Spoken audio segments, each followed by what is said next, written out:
I used to spend the night in hotel parking lots. What was I going to do? I ain't had nowhere to stay, so I lived in the car. I had $35. And I said, come on, God, man, I've been trying to make this dream come true. You done left me out here like this. And I was crying so hard that he just said, I didn't like hear a voice or nothing, but he spoke to me. And however, he said, if you get up, I'm gonna take you places you ain't never been.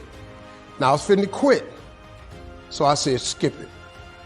I'm gonna quit anyway. So I got in my car, I went to a payphone, and I was gonna call my dad. You remember back in the day where you could punch in a code and call your answering machine and get your messages? So I called and I punched in the code and it said, doop. He said, hey, Steve, this is Chuck Sutton with Showtime at the Apollo. We saw a tape of you. You're very funny. If you could get here Sunday night, we'd love to put you on television. Call me back. Let me know if you can make it. So I hung the phone up. I'm crushed because my whole dream of being on TV, and I couldn't get to New York. I got $35. How am I gonna get to New York? I can't make it. So I'm standing there at the phone booth and tears just coming down my face. I said, God, so that must be a sign for me to go home. Cause this it, I ain't even got the money to go to the Apollo. My whole thing, I wanted to be on TV, I couldn't even make the dream come true. This is the most messed up moment.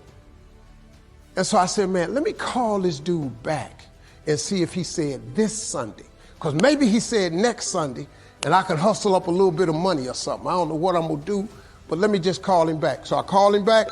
Steve, this is Chuck Sutton, Showtime at the Apollo. We saw a tape of yours. You're very, very funny. Look, we have an opening Sunday night at Showtime at the Apollo. If you can make it, we'd love to put you on TV. I said, it's this Sunday. Before I hit the button, I heard, doop, you have another message. Now, it wasn't there before. So I punched my code in. I listened to the second message. It said, Steve Harvey, this is Tom Sobel from the Comedy Caravan. This was a Thursday. He said, I have a gig in Jacksonville, Florida on Friday night that pays $150. If you can get there Friday night, you'll make $150. So I called him back and I said, hey, Tom, did you get a gig away? He said, no, it's still available. He said, can you get there? I said, I'm in Pensacola, Florida. I'm 3.5 hours away. So I drive to Jacksonville, Florida, and that night I made the 150. Club owner said, man, you funnier than the guy we hired. If you stay tomorrow night, I'm gonna give you another $150. So now I got $300. So I get on the phone, I call Chuck Sutton. I say, hey man, is the gig still available at Showtime at the Apollo?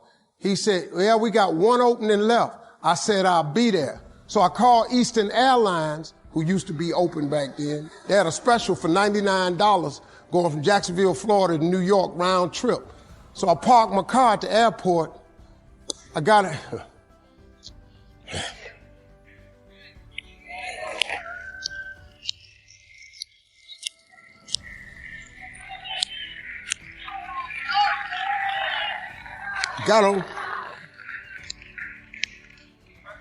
Got on plane, flew. Everything I had was in 2 bags. Got to the Apollo. I said, hey man, I'm here. I got there at 11 o'clock in the morning. He said, you can't stay here because you don't come on to the late show tonight. I said, man, I ain't got nowhere to go. I said, if you just let me stay in this building, man, I ain't gonna move around nothing. I ain't got nowhere to go. I'm in Harlem. I can't go back out here. I got these 2 bags. I got victim wrote all over me, man. So he said, all right, if you go upstairs, don't come down. So he put me in the dressing room on the 6th floor. So that's where all the comedians were. So I stayed up there. I got hungry around 3 o'clock, man. I couldn't take it no more. So I went back downstairs, a dude named Alton Liston. I said, hey man, he said, man, I thought I told you, don't come down them damn steps. I said, hey man, I'm just hungry, man. I said, let me go to that KFC I saw on the corner. Just let me get some chicken. I'll come right back.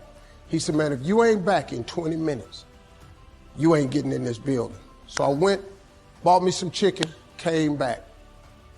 So the comedians started coming in the building. They started coming up on the 6th floor. So I meet this guy named D.L. Hughley. I introduce myself. He introduced himself. I'm sitting there, another guy come in named Dwayne Johnson. Then this other dude walked in named Jamie Foxx. And I introduced myself. We don't know each other. Ain't none of us famous. It's 1991, man. They gave everybody the lineup. I was on the last show of the night. I don't go on to 11 at night. I done had this 4 pieces of chicken. I'm starving, man. That chicken done wore off. I'm nervous, man. I'm about to throw up. D.L. Hughley went downstairs. D.L. Hughley got booed off. Dwayne Johnson got booed off. Jamie Foxx went down there and got booed. They booed Jamie, then Jamie started singing. And then they started clapping. And Jamie had their ass, then he went back to them jokes, and they got his ass. So I'm walking down the steps, and I see Jamie sitting on the steps. I said, hey, man, hang in there. He said, man, that ain't never happened to me before, man. This is crazy. This Jamie Foxx, man, one of the most talented people in all of comedy. And now, you don't even know how nervous I am, man. I can't even. My breathing is shot because these dudes been booed. So I walk out.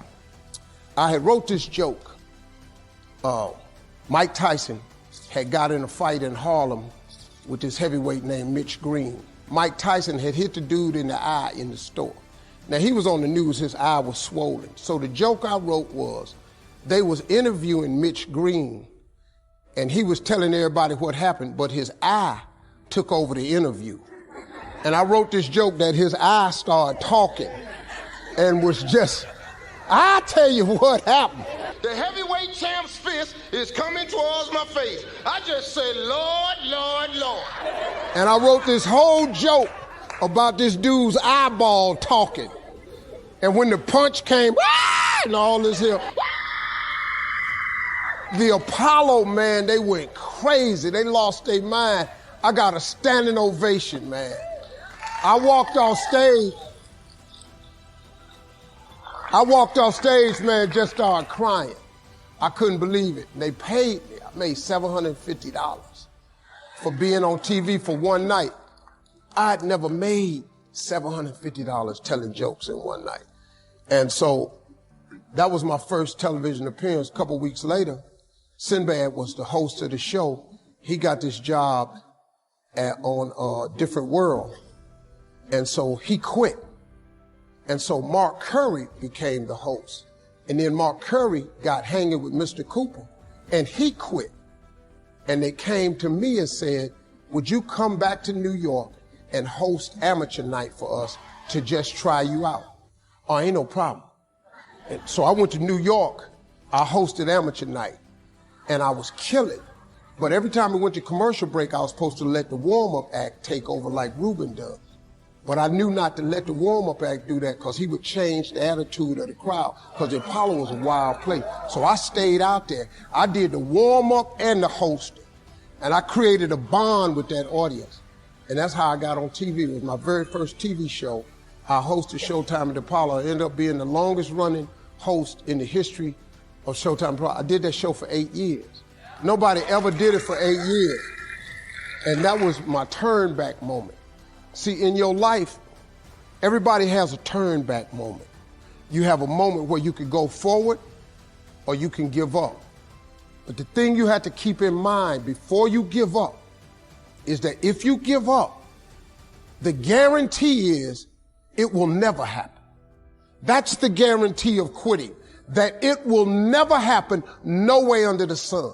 The only way the possibility remains that it can happen is if you never give up no matter what. Because God is always coming. He's never too late. At your worst moment, look, man, when they told me I had to be in New York, I saw no way I could get there. But that God, though, he make the phone ring. I end up in Florida, I make $300. Then I go to New York, I make $750.